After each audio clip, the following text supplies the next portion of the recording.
Hello, and welcome to Center's Politics. Today is August 24th, 2024, 72 days away from the next US presidential election. Recently, on Polymarket, Trump overtook Kamala Harris as the frontrunner for this election. RFK Jr., the highest polling third party candidate, also dropped out of this race and endorsed Donald Trump, which is part of the reason why he shot up so suddenly in the betting markets. Now, the current map right now still shows that Harris is performing much better than Joe Biden before he dropped out. He leads by wide margins in Michigan and Wisconsin, although Trump is set to flip Georgia and Arizona. So this election map already has all the safe and likely states filled out. Today, I'll just be filling in all the swing states and where I think the races currently stand in each of them. So let's just get right into it. On the Real Clear Politics Real Clear Politics polling average, in the top battleground states, Trump leads by 0.1%. That is that is the narrowest margin possible, and it's mostly due to Kamala Harris's wide lead in Michigan and Wisconsin. Trump barely leads in Arizona, barely leads in Pennsylvania, and he leads by less in North Carolina than Georgia, which is surprising, and that trade is followed along in the betting markets where he leads by more in Georgia than North Carolina. So to begin, let's fill out all of the lean states first. And I just realized I forgot just to fill out Nebraska at large, which is obviously safe red. So to begin, we have Nebraska's 2nd district, which I do believe will be going to Kamala Harris by a narrow margin. Between 1 to 5 points is where I see it currently, and that, let me just fill that out. Yep, lean Dem for Kamala Harris. I think the margin will shrink from 2020, but not by much. It will stay relatively the same. And I could see her winning it by, I don't know, like 3 or 4 points maybe. So yeah, that is going lean Democrat. Now the state of New Hampshire. In the betting markets, it stands at 80% Harris, 20% Trump.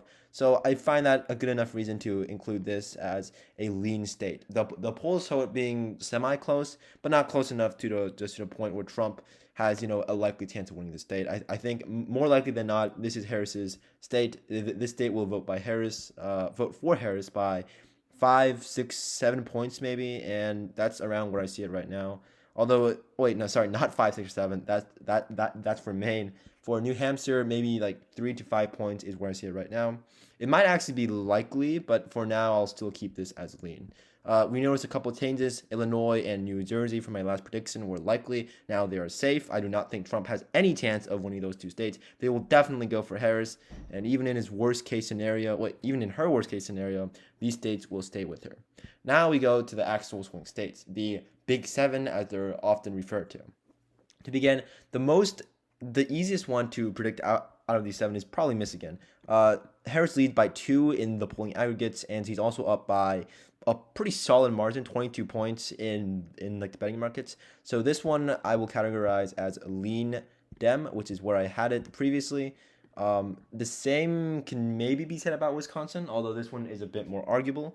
It is somewhere between a tilt to a lean margin. This one will be closer to Michigan, but not by much, probably. C leads by 1 in the betting average. C leads by 56 to 44, 12 points. For now, I'll put this... I'm feeling generous today. I'll probably put this in the lean column. I do think Harris wins by, I don't know, it's just like 1%, almost exactly, give or take maybe half a point, 0.5% to 1.5%. This is where I currently see the state at. For now, I will categorize this as a lean Democrat state, although this still could be argued as tilt.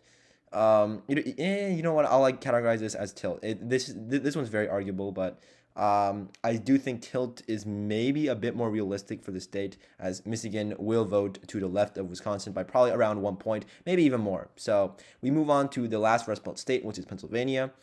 These 3 states usually vote together, but in this election, I do not believe that will be the case. Pennsylvania, in my last prediction, was tilt red, and that is where it still is.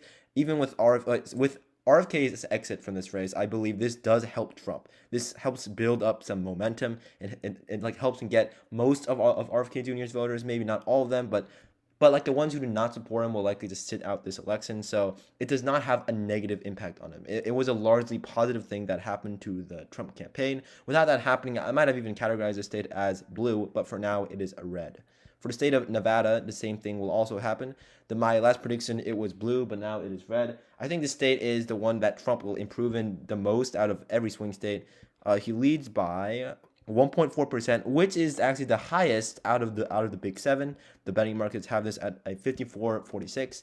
I think that's relatively fair. He has the slight edge, although this state will still be very, very, very close either way.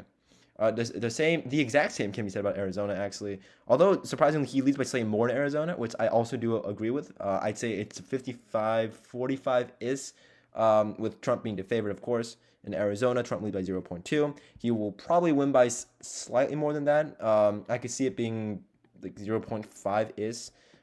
Maybe closer to 1 point, but I'll categorize this as this one's difficult. It's either lean or tilt, just like Wisconsin.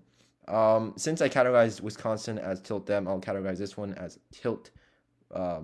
Since I categorized Wisconsin as tilt blue, I will categorize Arizona as the opposite, tilt red. North Carolina is the next state on this map. Kamala Harris has actually improved drastically from Joe Biden in the polling aggregates. She loses only by 0.9, which I think is overestimating her slightly. Although 46.3% is a fair percentage of maybe just like percentage of votes she will get. Although Trump, I could see his percentage being slightly higher.